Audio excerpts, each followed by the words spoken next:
Hello students, आज की class में हम लोग टॉपिक शुरू करेंगे कोहेरेंट एंड इनकोहेरेंट सोर्सेस क्या होते हैं। कोहेरेंट एंड इनकोहेरेंट सोर्सेस, तो पहले कोहेरेंट सोर्सेस देख लेते हैं। The sources of light which emit light waves of same wavelength, two sources जो same wavelength, same frequency, same wavelength, same frequency and are in same phase, या तो दोनों light के बीच का फेज सेम हो या फिर और having constant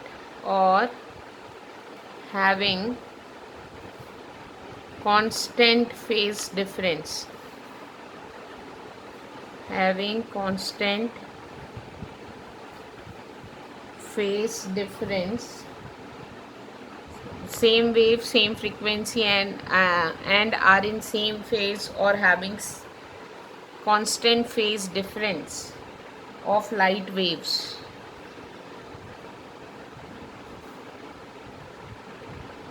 are coherent, है ना। तो अगर कोई दो सोर्सेज हैं और वो दोनों सोर्सेज कैसी लाइट जनरेट कर रहे हैं, वो जो दोनों लाइट जनरेट कर रहे हैं उनकी फ्रीक्वेंसी भी सेम हो, उनकी वेवलेंथ भी सेम हो और उनके बीच का फेज डिफरेंस या तो ज़ीरो हो और या फिर कांस्टेंट हो, तो ऐसे सोर्सेज को हम क्या कहते हैं? कोहेरेंट सोर्सेज कहते हैं। Getting my point. और जो सोर्स ऐसी लाइट को एमिट नहीं करते, which do not emit, which do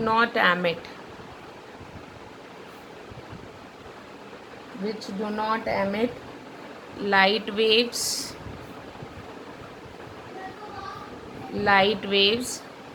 with constant phase difference, उनके बीच का फेज डिफरेंस क्या नहीं हो? कांस्टेंट नहीं हो, तो ऐसे सोर्सेस क्या कहलाते हैं? Are incoherent. ऐसे सोर्सेस को हम कहते हैं incoherent sources. Getting my point. तो दो सोर्सेस कोहेरेंट कब होंगे? जब वो दोनों सोर्सेस S1 और S2 ऐसी लाइट वेव्स जनरेट करें which is having same frequency, same wavelength and constant phase difference. Getting my point. तो बेसिकली क्या ज़रूरत है हमको कोहेरेंट सोर्सेज की? What is the need? तो अभी हम बोलते हैं what is the need of coherent sources. What is the need of coherent sources, मतलब हमको इंटरफेरेंस पैटर्न देखने के लिए कोहेरेंट सोर्सेज का होना ज़रूरी क्यों है? देखो, हमने रिजल्टेंट इंटेंसिटी का फॉर्मूला निकाला था I1 + I2 + 2 √I1 I2 × cos phi, this is the resultant intensity. उसका फॉर्मूला हमने निकाला था।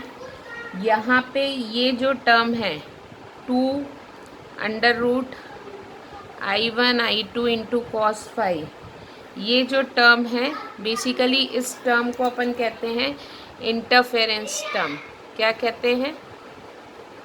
Interference term. तो बेसिकली ये टर्म डिसाइड करेगी कि इंटरफेरेंस होगा या नहीं होगा। तो कंडीशन लेते हैं, मतलब ये दोनों तो इनसे तो कुछ डिसाइड नहीं होना है, जो भी डिसाइड करेगा वो ये लास्ट वाली टर्म डिसाइड करेगी, इसलिए इस टर्म को अपन कहते हैं इंटरफेरेंस टर्म। तो अब दो कंडीशन पॉसिबल है। अगर cos phi कांस्टेंट रहे, इफ cos phi remains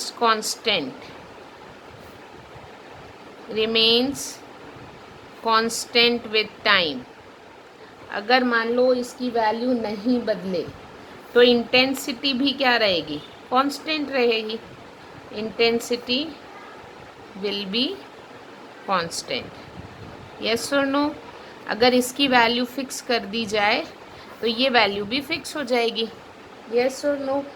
इसलिए हमको पता है for maximum intensity cos phi constant ही होता है। cos phi कितना होता है, 1, जिससे हमारी द इंटेंसिटी, मैक्सिमम इंटेंसिटी कितनी हो जाती है, the maximum intensity will be √I1 + I2 का होल स्क्वायर, ये हो जाती है हमारी रिजल्टेंट इंटेंसिटी। और for minimum cos phi should be -1, cos phi कितना रहना चाहिए, -1 रहना चाहिए, जिससे हमारी मिनिमम इंटेंसिटी कांस्टेंट रहती है और कितनी रहती है, √I1 - √I2 का whole square. Getting my point. जब ऐसा होता है मतलब टू सोर्सेस आर कोहेरेंट, जो सोर्स हमने लिए हैं वो कैसे सोर्सेस हैं, कोहेरेंट सोर्सेस हैं। Getting my point. अगर अपन दूसरी कंडीशन ले कि अगर मान लीजिए cos phi चेंज हो रहा है, वेरीज कंटिन्यूसली, अगर cos phi कंटिन्यूसली बदल रहा है from positive to negative value, from +1 to -1, इसकी वैल्यू क्या हो रही है, चेंज होती रह जा रही है, तो क्या होगा, एवरेज निकालेंगे। Then average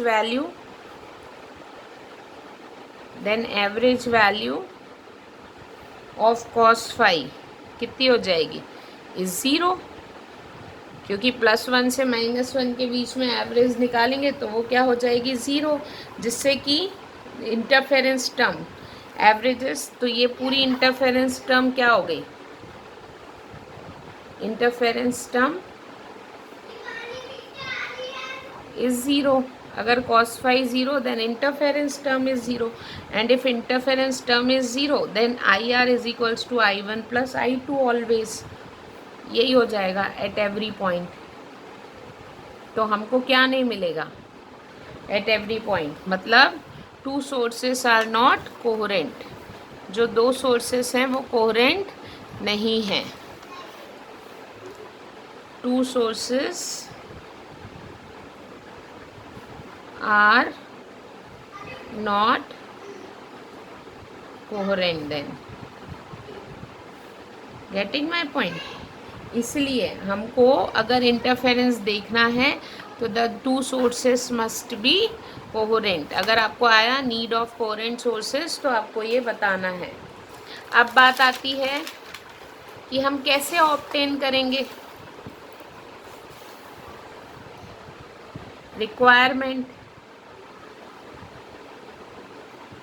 requirements for obtaining two coherent sources।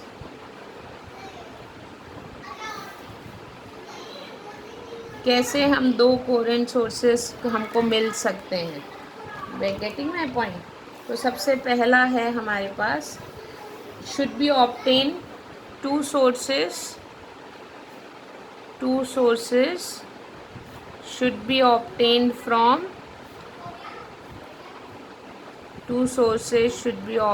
from single source. हमें काय से मिलना चाहिए, सिंगल सोर्स से दो सोर्सेस मिलना चाहिए, गेटिंग माई पॉइंट। अगर मतलब हम जो दो सोर्सेस, जैसे हमने यंग डबल स्लिट में किया था, गेटिंग माई पॉइंट।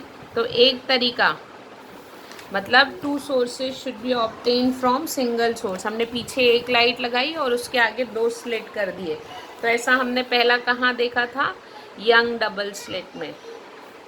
उसने ऐसे ही किया था, ऐसे ही उसने सिंगल सोर्स से two real images of same source फिर दूसरा हम लोग को कहाँ से देखने मिलता है, एक फ्रेस्नेल बाय प्रिज्म, एक और एक्सपेरिमेंट है जो अभी हमको नहीं पढ़ना है पर आपको पता होना चाहिए। फ्रेस्नेल बाय प्रिज्म एक सेटअप है जिसमें भी उसने 2 वर्चुअल इमेजेस, हमको उसने 2 इमेजेस बना के बताई थी, सॉरी सिंगल सोर्स से 2 सोर्सेस बनाए थे, सिंगल सोर्स से 2 सोर्सेस बनाए थे।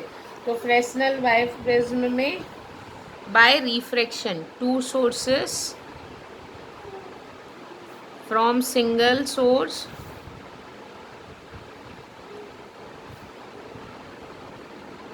बाय रिफ्रैक्शन, यहाँ से भी उसने ऐसे ही किया था। तीसरा ऑप्शन है हमारे पास Lloyd's, LLOYDS, Lloyd's mirror method. Lloyd's mirror, mirror है ऑब्वियसली, तो यहाँ पे क्या होगा, रिफ्लेक्शन होगा। तो यहाँ पे भी उसने सिंगल सोर्स से, a source and its reflected image, दोनों किसकी तरह बिहेव करती हैं, act as coherent, act as coherent sources, coherent sources की तरह बिहेव करती हैं। पहला तरीका तो ये हो गया कि भाई एक सिंगल सोर्स से 2 सोर्सेस बना लो, गेटिंग माई पॉइंट। दूसरा है the two sources must have, दोनों सोर्सेस, पहली कंडीशन तो ये होना चाहिए। दूसरा, the 2 sources must give monochromatic, मतलब एक ही कलर की लाइट होना चाहिए। अलग अलग कलर की लाइट की फ्रीक्वेंसी अलग अलग होती है, इसलिए दोनों सोर्सेस की लाइट कैसी होनी चाहिए, मोनोक्रोमेटिक, गेटिंग माई पॉइंट। तीसरा, path difference between the waves, उन दोनों के बीच का path difference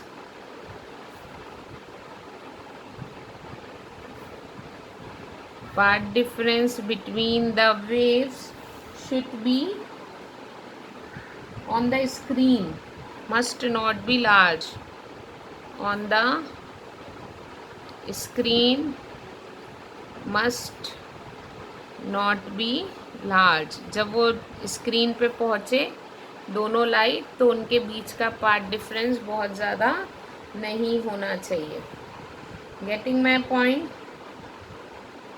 okay, so this is how you obtain 2 coherent sources. इस तरीके से हमको 2 कोहेरेंट सोर्सेस मिल सकते हैं, गेटिंग माई पॉइंट। तो आपको क्वेश्चन आ सकता है कोहेरेंट सोर्सेस क्या होते हैं, कैसे मिलते हैं, ये सारी चीज़ें आपसे पूछी जा सकती हैं। ठीक है, अब मैं आप लोग को बता रही हूँ, अब हम फ्रिंज विड्थ का और फ्रिंजेस की थ्योरी पढ़ेंगे। तो अभी मैं पढ़ा रही हूँ, next topic is theory of interference fringes. अब हम वो जो स्क्रीन पे फ्रिंजेस मिलती है उनके बारे में पढ़ेंगे और क्या निकालेंगे, फ्रिंज विड्थ, कितनी चौड़ी चौड़ी पट्टियाँ हमको मिलेंगी, ये हम निकालेंगे, गेटिंग माई पॉइंट। तो उसके लिए अपन ने यंग डबल स्लिट, यंग ने एक एक्सपेरिमेंट किया था, मैं वो यहाँ बना लेती हूँ। There is a single source, एक हमारे पास सिंगल सोर्स था S, इसके आगे 2 सोर्सेस लगाए थे S1 एंड S2, और फिर यहाँ पे हमने लगाई थी स्क्रीन।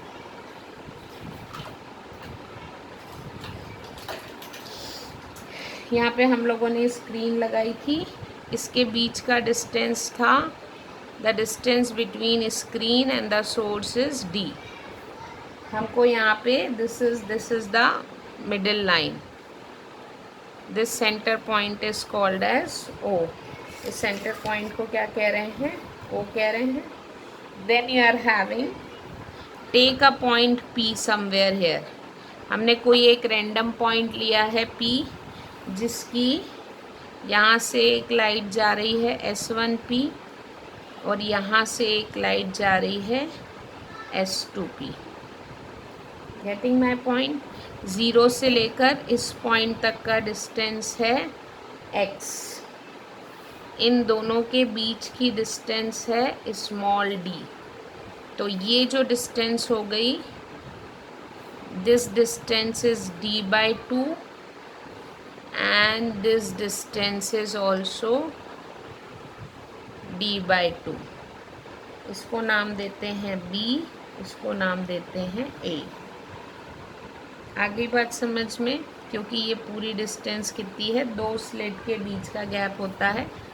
अब मैं यहाँ पे आपको इसका वेव बना के बता देती हूँ। वेव हम ऐसे बना रहे हैं, दिस इज़ द, यहाँ से समझिए, ये सेंटर है, सेंटर पे मैक्सिमम मिल रहा है, फिर हमको क्या मिलता है, डार्क मिलता है। यस और no?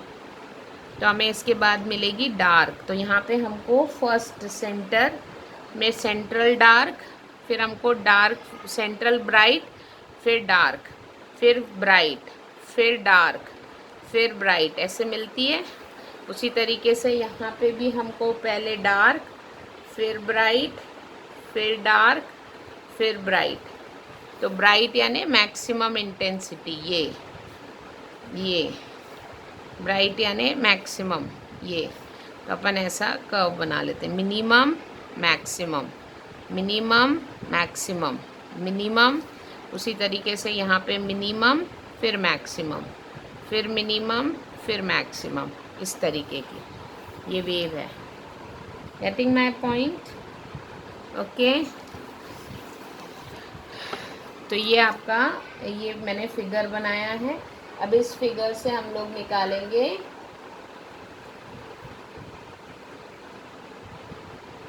Fringe width. Getting my point? Okay. तो हमने एक पॉइंट P कंसिडर किया है, जिसकी डिस्टेंस सेंटर से कितनी है, x है, ठीक है। तो फिर अपन यहाँ से निकालते हैं path difference, path difference between two waves, path difference between two waves arriving at P. तो path difference is given by P. This path difference is given by S2P minus S1P. Yes or no? This S2P minus this S1P. यहाँ पे इतना path difference आएगा, this distance minus this distance. तो this is the path difference. तो P is equals to S2P minus S1P. तो हम right triangle ले रहे हैं, right triangle, triangle S2BP and triangle S1AP। देखो मैं कौन कौन से ट्राइंगल ले रही हूँ। एक मैं ले रही हूँ S1AP। Getting my point? ये डिस्टेंस है D और PA है हमारा, PA is x minus d/2। तो यहाँ पे इसकी डिस्टेंस हो गई x माइनस d/2। उसी तरीके से एक ट्राइंगल और ले रहे हैं, दिस ट्राइंगल इज़ S2PB। ये डिस्टेंस फिर से D है, लेकिन BP is x plus d/2। तो ये डिस्टेंस हमारी हो गई x प्लस d/2। तो यहाँ से अपन S2P और S1P की वैल्यू रखते हैं। S2P पाइथागोरस थ्योरम लगाती हूँ, तो यहाँ पे P path difference is equals to आ गया, यहाँ पे D²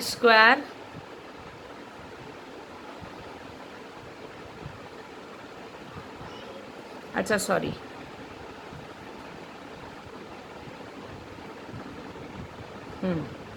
अगर मान लीजिए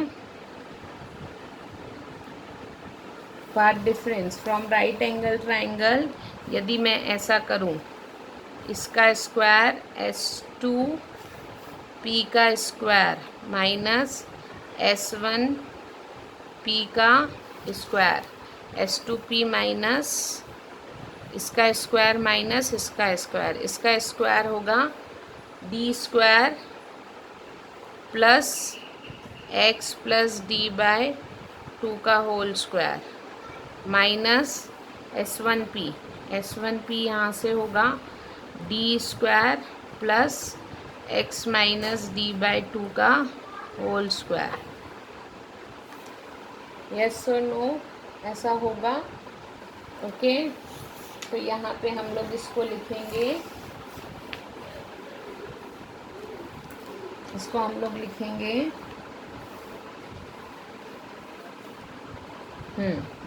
इसको सॉल्व करेंगे।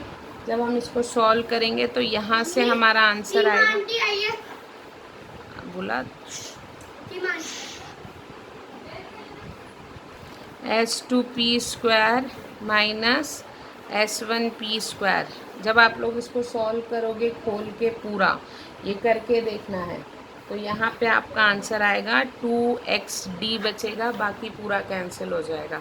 इसको सॉल्व करना है खोल के, तो ये हो जाएगा this is A square minus B square. तो इसको लिख सकते हैं A plus B into A minus B is equals to 2xD। Yes और नो, मुझे माइनस चाहिए, तो माइनस को यहाँ रखते हैं और प्लस को नीचे ले जाते हैं, तो ये हो जाएगा 2xD upon S2P plus S1P। Yes और no, getting my point. But क्या होता है, but S2P and S1P and S1P, ये P जो है वो ज़ीरो के बहुत पास है, P is near to O, therefore हम लिख सकते हैं यहाँ पे S1P is approximately equals to S2P is approximately equals to D। तो इसको मैं कर देती हूँ 2D, तो S2P minus S1P is equals to D plus D is 2D। Yes और नो, तो हमारा यहाँ से पार्ट डिफरेंस आया XD upon D। This is your path difference. Path difference का जनरल फॉर्मूला आया कि P पॉइंट पे जो वेव किसी पॉइंट पे पहुँचेगी, उन दोनों के बीच का पार्ट डिफरेंस इतना होना चाहिए। ओके, अब आपको पता है for constructive interference, for constructive interference हमको पता है पार्ट डिफरेंस किसके बराबर होना चाहिए, path difference should be n lambda, ये हम पहले निकाल चुके हैं। अभी हमारा पार्ट डिफरेंस का फॉर्मूला क्या आया है, XD अपॉन D। तो हमारा n लैम्डा किसके बराबर होना चाहिए, इसके बराबर, मतलब हमारा x कितना होना चाहिए, the x should be n D lambda upon small d। Constructive interference के लिए ऐसा होना चाहिए जहाँ पे 1 2 3 dash dash dash. Getting my point? Okay, तो हमारा यहाँ पे पार्ट डिफरेंस इसके बराबर होना चाहिए। यदि n इज़ इक्वल्स टू 0 है तो पार्ट डिफरेंस इज़ 0। यदि n इज़ इक्वल्स टू 1 है तो x इज़ इक्वल्स टू हो गया d लैम्डा अपॉन, यदि n इज़ इक्वल्स टू 2 है x1, मतलब फर्स्ट ब्राइट फ्रिंज हमको इतनी दूरी पे मिलेगी, सेकंड ब्राइट फ्रिंज हमें मिलेगी 2d लैम्डा अपॉन डी पे, मतलब मैंने आपको ये बताया ना। तो पहली ब्राइट फ्रिंज हमको मिलेगी 0 पे, दूसरी ब्राइट फ्रिंज हमको डी लैम्डा बाय डी की डिस्टेंस पे यहाँ मिलेगी। उसके बाद ब्राइट फ्रिंज हमको मिलेगी 2D लैम्डा बाय डी के गैप पे, ऐसा। Getting my point? ओके। तो हमारा ये ब्राइट फ्रिंज का हमको nth ब्राइट फ्रिंज मिलेगी ये। Getting my point? अब फॉर डिस्ट्रक्टिव, मतलब डार्क फ्रिंज के लिए, फॉर डिस्ट्रक्टिव, या फिर हम कह सकते हैं हमें डार्क फ्रिंज कहाँ मिलेगी, ये ब्राइट। तो हमें डार्क फ्रिंज कहाँ मिलेगी, हमारा पार्ट डिफरेंस कितना होना चाहिए, हम लोग पहले देख चुके हैं 2 - 1 लैम्डा बाय 2, ये हमने पहले निकाला था। और अभी हमारा फॉर्मूला क्या आया था, XD upon D. Getting my point? तो यहाँ से x की वैल्यू निकालते हैं। तो x की वैल्यू हो जाएगी 2n - 1 D lambda upon 2d। This is the formula for nth, this is the formula for nth dark fringe, where n is equals to 1 2 3, क्योंकि सेंटर 0 पे तो ब्राइट मिलती है। तो हमें for n is equals to 1, यदि हम n is equals to 1 रखते हैं तो क्या होएगा, दिस इज़ 2 - 1 1। तो फर्स्ट डार्क फ्रिंज हमको मिलेगी डी लैम्डा बाय 2d पे। For n is equals to 2 हमें सेकेंड डार्क फ्रिंज मिलेगी 2 2 जा 4, 4 - 1 3, 3d लैम्डा बाय 2d पे। Getting my point? ओके। सो इस तरीके से हमको डार्क और ब्राइट फ्रिंजेस मिलेंगी। ओके। तो अभी हम निकालते हैं, ये हमारा nth डार्क फ्रिंज और ये nth ब्राइट फ्रिंज का फॉर्मूला निकला है। अब हम फ्रिंज विड्थ देखते हैं।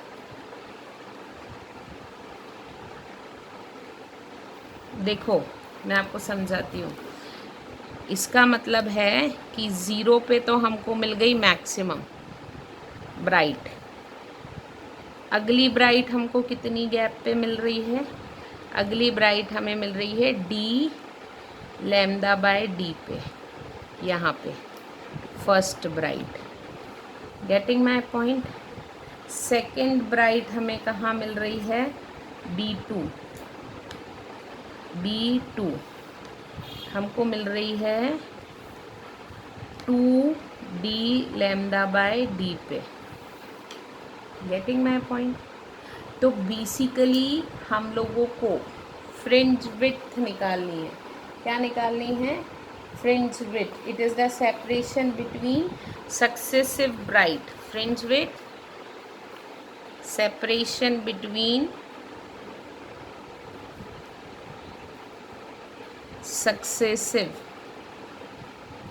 Successive bright and dark, successive bright और डार्क के बीच का सेपरेशन। तो अभी हम लोग यहाँ पे कर सकते हैं successive bright B2 - B1, this is the fringe width. Fringe width को रिप्रेजेंट करते हैं बीटा से। तो B2 हमारा क्या था, 2D बाय लैम्डा, तो इसको लिख सकते हैं 2D lambda upon small d minus D lambda upon small D. तो ये आ गया D lambda upon small D. तो फ्रिंज विड्थ कितनी हो गई, D lambda by D. Dark fringe का भी देख लेते हैं। For dark 2 minus dark 1, dark 2 हमारा क्या है 3D minus D lambda by 2D। इसको सॉल्व करेंगे तो आंसर आएगा 2D लैम्डा बाय 2d, 2 से 2 तो आया d लैम्डा बाय d। तो चाहे ब्राइट के लिए निकालो चाहे डार्क के लिए निकालो, बीटा का फॉर्मूला आ रहा है capital D lambda upon small d। So this is your fringe width. ये हमारी क्या हो गई, फ्रिंज विड्थ का फॉर्मूला हो गया। Getting my point? Okay. Young double slit को हम मेजरमेंट ऑफ वेवलेंथ के लिए भी यूज़ करते हैं कि कितने वेवलेंथ की लाइट वहाँ से आ रही है, यूज़ कर सकते हैं। मेजरमेंट ऑफ वेवलेंथ के लिए यहाँ से लैम्डा निकल सकता है। अगर हमें फ्रिंज विड्थ पता है तो हम लाइट की वेवलेंथ भी निकाल सकते हैं।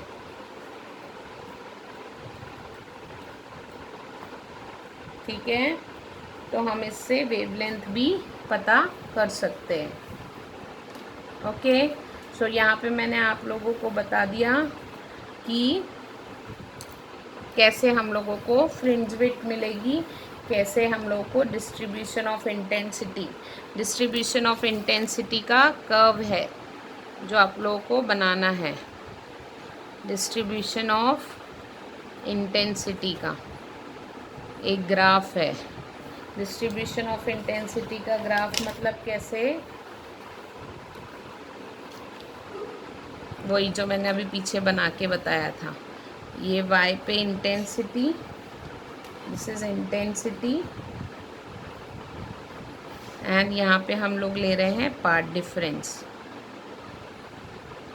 तो सेंटर पे हमको मिलती है ब्राइट, यस और नो। उसके बाद हमको फर्स्ट कहाँ मिलेगी, फर्स्ट हमको मिलती है यहाँ से d लैम्डा बाय, तो हम इसको निकाल सकते हैं the path difference is lambda by 2। हमें फर्स्ट डार्क, यहाँ पे n इज इक्वल्स टू 1 रखेंगे तो हमें फर्स्ट डार्क कहाँ मिलेगा, लैम्डा बाय 2 पे। यहाँ पे आएगा n इज इक्वल्स टू 1, तो 1 2 माइनस 1 1 लैम्डा बाय 2 पे।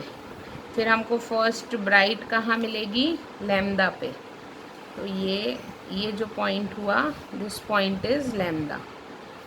Getting my point? फिर उसके बाद हम लोग को सेकेंड डार्क, ये पॉइंट यहाँ पे 2 रखो तो ये हो गया 3 लैम्डा बाय 2 पे। फिर हमको ब्राइट कहाँ मिलेगी, 2 लैम्डा पे। Getting my point? तो this is the distribution curve. इस तरफ पे minus lambda by 2, minus lambda, minus 3 lambda by 2 और माइनस 2 लैम्डा। तो ये ऐसा, this is your intensity distribution curve. Okay, हम लोगों ने इंटेंसिटी का एक फॉर्मूला देखा था, रिलेशन बिटवीन, एक फॉर्मूला बताना मैं आपको भूल गई थी, relation between width of slit and amplitude. ये हम लोग निकालना भूल गए थे। हम लोगों ने ये फॉर्मूला पहले ही देख लिया था, I1 upon I2 is equals to a square upon b square is equals to W1 upon W2। ये फॉर्मूला आपको पता होना चाहिए। Getting my point? So this is all about today. आज हम लोग इतना ही पढ़ेंगे, कल की क्लास में मैं आपको इसके आगे का बताऊंगी। Okay, thank you so much.